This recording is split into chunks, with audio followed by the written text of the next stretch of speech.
Жоғарғы қуыс вена, вена cava superior, алдыңғы көкірек аралықта орналасқан. Бұның топографиялық екі бөлімін ажыратады. Перикард сыртылық бөлігі, және міне перикард ашсақ, перикард ішілік бөлігі. Екі бөлімді топографиялық ажыратады. Перикард сыртылық бөлігінің синтопиясы. Перикард сыртылық бөлігінің синтопиясы алдынан айырша без бар.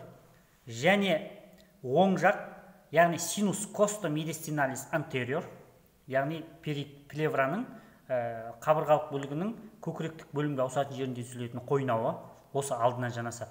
Ал оның артында, мінекей, оң жақ өкпе артериясы, артерия пульмонарис декстра тікелей жанасып тұрады.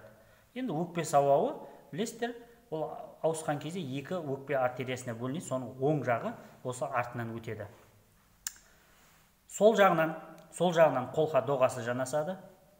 Ал оң жағында неге өкпенің медистиналды бетін жабатын медистиналды плевра.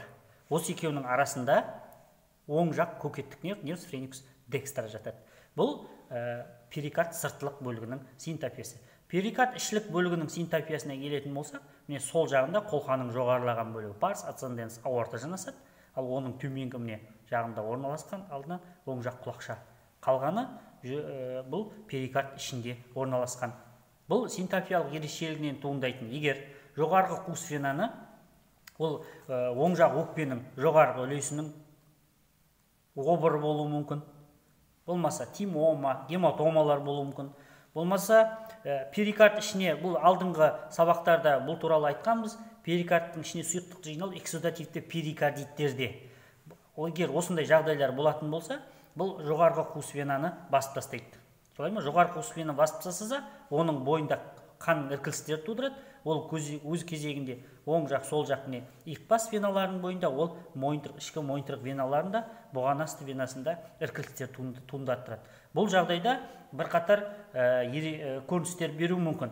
Егер бұл жағдайда мойынтырық веналарынан қанның ағуына қиындайтын болса, онда мойын бастағы көгерулер мен ісінулерге алып келеді. Ал егер бұған асты венасында іркілістер туындайтын болса, онда қолда ісінулер мен көгерулерді туындаттыруы мүмкін.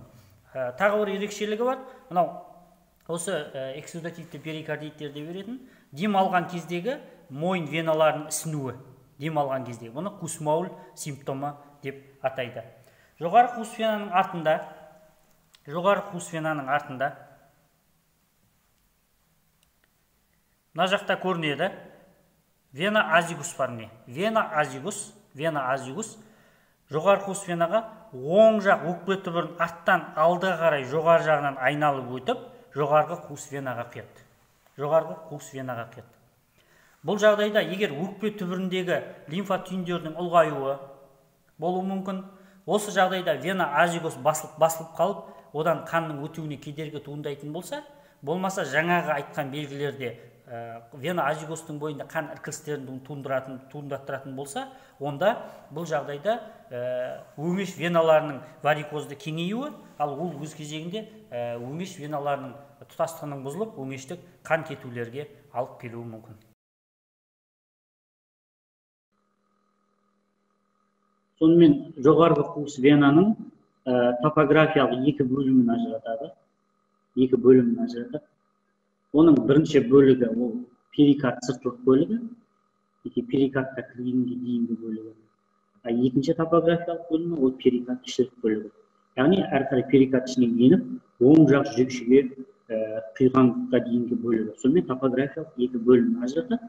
Осы екі бөлімге сәйкес оның синтопиясында да ерекшелік бар.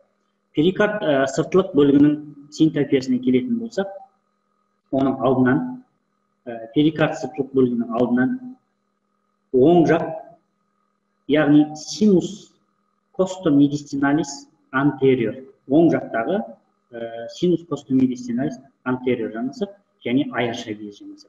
Ал артында оң жақ өкпе артериясы.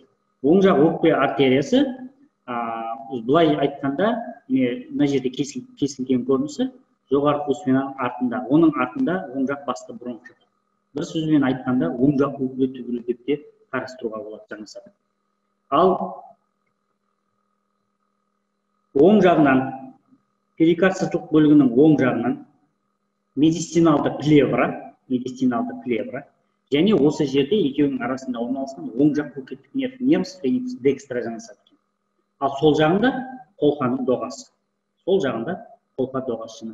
Бұл перикард сыртқы бөлігінің синтопиясы. Перикард ішілік бөлігінің синтопиясына келетін болса, оның ішкі жағының сол жағында қолқаның жоғарылайтын бөлігі, және оның төменгі алдыңғы жағынан қосылып тұратын оң жақ құлақша. Бұл сонда перикард ішілік бөлігінің ерекшелігі. Бұл жоғарғы қуыс венаның, бұл перикард сыртқы бөлігінде де жаңа айтып өттік.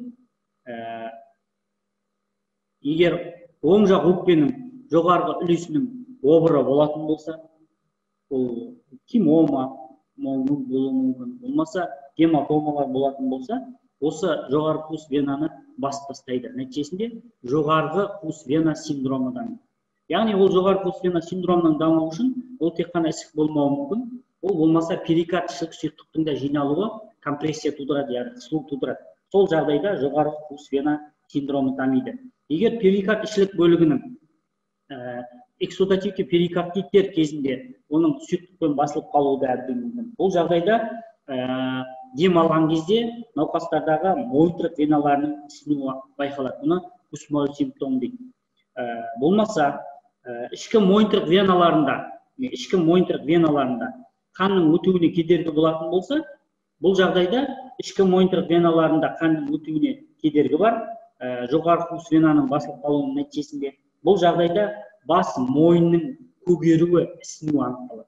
Егер бұғанасты венасынан қанның өтуіне кедергі туындайтын болса, онда қолдың да ісінуі, көгеруі, осындай белгілері көрініс береді. Біз практикалық сабақта айтып өттік, жоғарғы қуыс венаға қарайтын болсақ, вена азигус оң жақ өкпе түбірін айналып өтіп жоғарғы қуыс венаға келеді. Егер осы жолда вена азигустың бойында іркілістер туындайтын болса, онда ол, біз айтып өттік, оны қабылдайтын салаларын өңеш веналарынан варикозды кеңеюін тудыруы мүмкін, ол өз кезегінде өңеш веналарының қанын кетуге, яғни өңештік қан кетулерге әкелуі мүмкін. Бұл жерде синтопиялық қатынасы өте күрделі, жаңа ғана айттық, оң жақ өкпе түбірін арттан алға қарай вена азигус айналып өтіп жоғарғы қуыс венаға құяды. Егер осы жағдайда оң жақ өкпе түбірінде лимфа түйіндерінің ұлғаюы болатын болса, өкпе қатерлі ісігіне, обырына байланысты, онда вена азигусты тоқтай басып тастауы мүмкін. Яғни вена азигустың жоғарғы қуыс венаға құйылуы тоқтайды. Бұны рентгендік зерттеулерде азигография дейді. Сол жағдайда бұл жердегі рентген суреттерде толықтай үзілуін көруге болады. Толықтай үзіліп, басылып қалғанын көруге болады. Бұны ампутациялық тұқыл симптомы деп те атайды.